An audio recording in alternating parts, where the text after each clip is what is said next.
वो पंखा बंद कर दो, आवाज नहीं आती उससे। कोई बात नहीं आएगी, ब्लूटूथ लगाया ना, ये चल नहीं रहा, उस पे ले रहा हूँ नॉर्मल पे। थ्री टू बोल। सर, आप पूरे प्रदेश में भ्रमण करके जो बेरोजगार हैं उनको आप आवाज लगा रहे हैं। बेरोजगार अपने रोजगार को लेकर सड़कों पर है, लेकिन प्रशासन कहीं न कहीं उन बेरोजगारों को दबाने का प्रयास कर रहा है। सर देखिए, प्रशासन दबाने का प्रयास इसलिए करता है क्योंकि प्रशासन एक लाठी है, चलाने वाला कोई और है। चलाने वाला होता है कर्ता धर्ता मुखिया अर्थात मुख्यमंत्री, और ये उनके इशारों पर हो रहा है। भोपाल से ये चल के जाते हैं हर एक प्रदेश में, कोने कोने, मेरे भांजे मेरे भांजी हो, मेरे भांजे मेरे भांजी हो, तुम्हारा मामा तुम्हारे लिए आए। और जब भांजे भांजी आए हैं तो प्रशासन रूपी लाठी चला करके उनके साथ जो एक आप देखते हैं जैसे जानवरों के साथ सुलूक भी इस प्रकार से इंसान नहीं करता, किसी को घसीट के ले जाना, किसी को मारना, कई सारे हमारे साथियों को कपड़े फाड़ दिए गए, जबरदस्ती जेल में ठूस देना, तो ऐसे लगता है जैसे ये हिंदुस्तानी तालिबान का शासन चल रहा है। अरे अपने मांगों के लिए, उसी मांग के लिए मांग रहे जिसके लिए आप लगातार एक साल से बस एक ही चीज कह रहे हो, 1 लाख भर्ती दे रहे हैं, 1 लाख भर्ती दे रहे हैं। तो हम सिर्फ संवाद चाहते थे कि 5 मिनट के लिए संवाद कर लीजिए, और युवा इतना खुश हो जाता 5 मिनट संवाद के लिए। युवा ही इलेक्शन लड़ने नहीं आया था, युवा यहाँ पर आया था कि 5 मिनट का संवाद अगर हो जाता 1 to 1 सीएम के साथ बैठ करके, तो सीएम सर भी समझ जाते कि हमारी परेशानी क्या है, और ये संवेदनशीलता उनके अंदर दिखती। सर, हमारे प्रदेश के मुखिया संवेदनशील है, प्रदेश के मुखिया यशस्वी हैं, वो युवाओं के प्रति बहुत गंभीर हैं। उबराल का कहना है कि सर हम युवाओं के लिए रोजगार का अवसर पैदा कर रहे हैं और शीघ्र लाखों युवाओं को रोजगार दिया जाएगा। फिर आपकी क्यों परेशान है सर? नहीं, ये तो पिछले 4 साल से चल रहा है ना। और यशस्वी कौन सा ऐसा मुख्यमंत्री है जो यशस्वी नहीं होता? हम तो कहते हैं हर एक प्रदेश का मुख्यमंत्री यशस्वी होता है, क्योंकि मुख्यमंत्री किसी के घर से नहीं आता, मुख्यमंत्री जनता की वोट से आता है, राजा रानी की कोख से नहीं आता है। और जनता की वोट से बना हुआ मुख्यमंत्री हमेशा यशस्वी होता है। लेकिन हाँ, संवेदनहीन हो जाता है तो संवेदनशील बनाने के लिए आंदोलन, प्रदर्शन, धरने किए जाते हैं, ताकि बताया जा सके, शासन को सजग किया सके, प्रशासन को सजग किया सके, बताया जा सके कि आप गलत कर रहे हैं।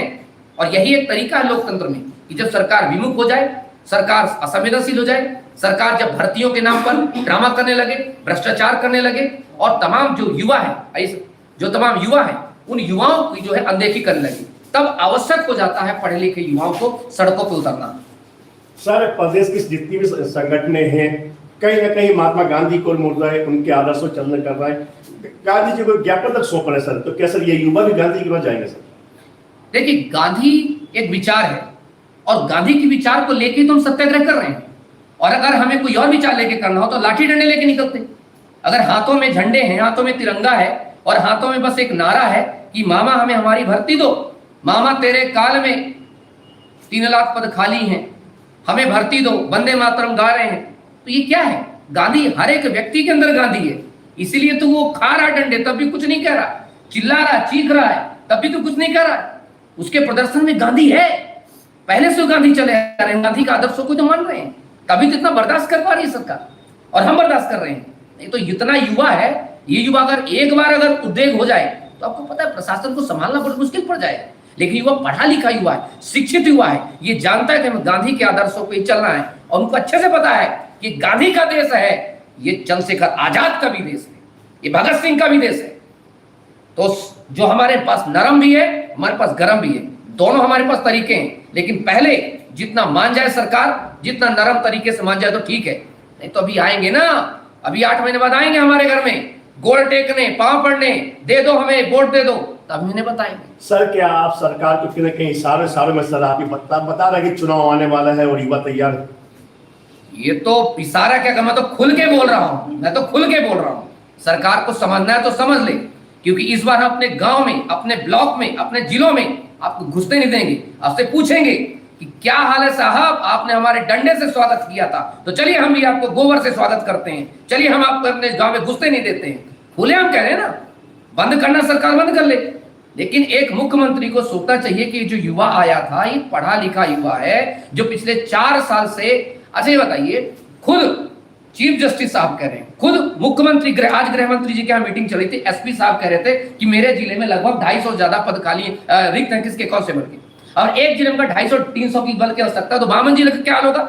फिर कैसे महिलाओं से अपराध होने से बचाएंगे आप? कैसे बचा लेंगे अपराधियों, कैसे पकड़ लेंगे?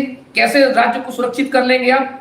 पुलिस बल कम से कम 30,000 पुलिस बल खाली है, सब इंस्पेक्टर की भर्ती नहीं, महिला पर्यवेक्षक की भर्ती नहीं हुई, नाल पटवारी की भर्ती नहीं हुई, MPPSC की भर्ती नहीं, आंगनबाड़ी की भर्ती नहीं हो रही है। अरे किसी की भर्ती तो चला कौन रहा है प्रदेश को? सर ये भी हो सकता है सर कि शासन के पास कोई वित्त व्यवस्था की कमी हो, इस्तीफा दे दो, हमसे पूछ लो कि वित्त कैसे आएगा। मैं तुम्हें विधायक को खरीदने का भी जाता है, मतलब या कि हो सकता है, ये सही कहा आपने, या कि इनको ये हो सकता है कि अगले साल हम हारने वाले हैं तो फिर से 4-5 हजार करोड़ का व्यवस्था कर लो रे बाबा, ताकि फिर से हम विधायक को खरीदेंगे और फिर से नई सरकार बना लेंगे। ये हो सकता है, बिल्कुल आपने सही कहा। सर आप कहीं ना कहीं गवर्नमेंट को चैलेंज कर रहे हैं, आप कहीं ना कहीं सरकार के मुखिया पे चैलेंज कर रहे हैं। सर सरकार जो है सर अपना काम कर रही है, सरकार बराबर लगी हुई है कि युवाओं को नौकरी देना है, युवाओं के लिए रोजगार की। एक्सक्यूज मी, मुखिया सरकार नहीं है, मुखिया जनता है। ये मेरा प्रधान सेवक प्रधानमंत्री है, दूसरा प्रधान सेवक मुख्यमंत्री है, मैं जनता हूं। ये लोकतंत्र में हम भारत के लोग, मैंने संविधान को ताकत दी है, मैंने ताकत प्रधानमंत्री को दी है, मैंने ताकत राष्ट्रपति को दी है, मैंने न्यायपालिका को ताकत दी है।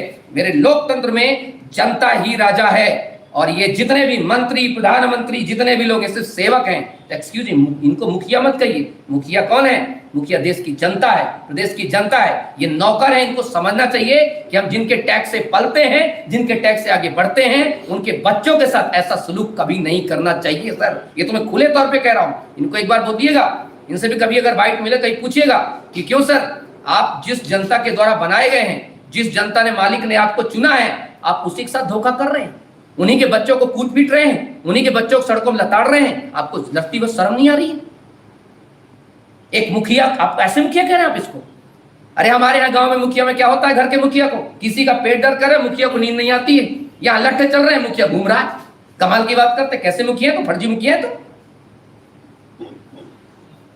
और कोई सवाल है आपके? बिल्कुल बेधड़क पूछिए, कोई दिक्कत नहीं, हम तो बेधड़क जवाब देने के लिए खड़े सब। नहीं सर, आपने अपने सवालों में उन युवाओं को जवाब दे दिया है। उन युवाओं के जो एक कल जिनकी आशाएं खत्म हो गई थी, आपने फिर से उनकी आशाएं जगा दी। अभी आज आंदोलन चल रहा है, ऐसा नहीं आंदोलन खत्म नहीं हुआ है। सर कल जिस तरह से युवाओं पे अत्याचार किया गया है, जिस तरह खबरें आ रही हैं हम लोग पर बराबर, वो युवा फिर अभी आपके बातों से फिर उसमें आ गए हैं, फिर नई ऊर्जा में भर दी है आपने युवाओं को फिर से जगा दिया है, बता दिया है कि कुछ समय बचा हुआ है, फिर आपको आ गए आपके सामने। आप इस सवाल में एक युवाओं को बहुत अच्छा संदेश देना चाहता हूं इसी सवाल से।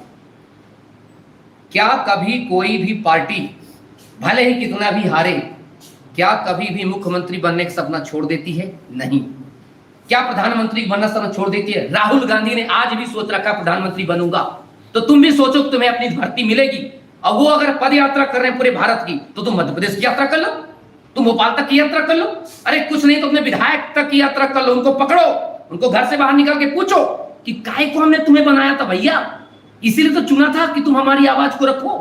तो ये जो आपने कहा ना कि ये जो कर रहे हैं, ये हम इसलिए कर रहे हैं क्योंकि अब हमें चाहिए सिलेक्शन, अब हमें चाहिए हमारी भर्तियां। हमें ना मतलब इनकी राजनीति से और ना मतलब इनके प्रपंच से, हमें मतलब है हमारी अपनी भर्तियों से। अगर ये भर्ती करते हैं तब तो ठीक है, वरना 2023 में ऐसा गुल खिलेगा कि फिर देखते हैं कितनी पुलिस प्रशासन लगती है। क्योंकि कहा जाता है ना कि गांव में जब बारात घुसती है ना, तो गांव से बढ़ के बारात ना होती है, बारात छोटी होती, गांव बड़ा होता है। ध्यान रखिएगा इस बात का, ठीक है? बहुत जबरदस्त। जी thank you sir, thank you so much. Challenge है यार। जी sir, thank you so much. सभी युवाओं को, सभी साथियों को यही कहना चाहता हूँ, लगे रहिए, डटे रहिए, और सामने सिंह की दहाड़ हो, शेर की दहाड़ हो, सामने पहाड़ हो, वीर तुम बढ़े चलो, धीर तुम बढ़े चलो। चाहे ये सीएम की पुलिस हो, चाहे ये पीएम की पुलिस हो, चाहे बीजेपी का अत्याचार हो, चाहे इनका आचार हो, वीर तुम बढ़े चलो, धीर तुम बढ़े चलो। आज नहीं तो कल लिखेंगे इतिहास हम हैं सुभाष भगत के यार। तो हम बदलेंगे, इतिहास को बदलेंगे और ऐसी सरकारों को नस्ता नाबूद करेंगे। और याद रखिएगा, ये जो जवानी होती, इसी में कुछ कहानी लिखिए, ताकि आने वाले समय में हमें किसी का एग्जाम्पल देना ना पड़े। अपने बच्चों को होशियारी हम किसी को ना बताएं, हम अपने बच्चों को अपने बारे में बताएं कि हमने अपनी जवानी में क्या किया, क्या नहीं किया, क्या बदलाव किया। धन्यवाद। इंकलाब जिंदाबाद। मेरे साथ हितेश सर भी हैं और मेरे साथ रजत सर भी हैं और हमारे साथ जो बागी सर भी हैं। और मैं सभी का बहुत बहुत धन्यवाद देना चाहता हूँ, सभी युवाओं को धन्यवाद देना चाहती हूँ। हमारे मीडिया साथियों का बेबाक तरीके से सवाल रखने के लिए हमारे जो सारवर सर हैं, इनका जवाब भी मतलब बहुत खतरनाक इनके सवाल होते हैं, लेकिन इनको भी पता चला होगा कि आज हम किस युवा से मिले हैं जिसके अंदर पहले धधकती हुई आग है बेरोजगारी के लिए, अशिक्षा के खिलाफ, बेरोजगार के लिए। और ये जो बदनाम व्यवस्था है, जो सिर्फ क्या चाहते हैं कि तुम गोबर में घुस जाओ, तुम्हें हम 2 भैंस देंगे, वो भी पोखठी, जो दूध कम गोबर ज्यादा देंगे। ये तो स्कीम चलाते हैं, इनसे मांगो रोजगार तो देंगे 2 भैंस। कमाल की बात करते हैं, कमाल की बात। Thank you so much. जय हिंद, जय भारत, इंकलाब जिंदाबाद। नमस्कार।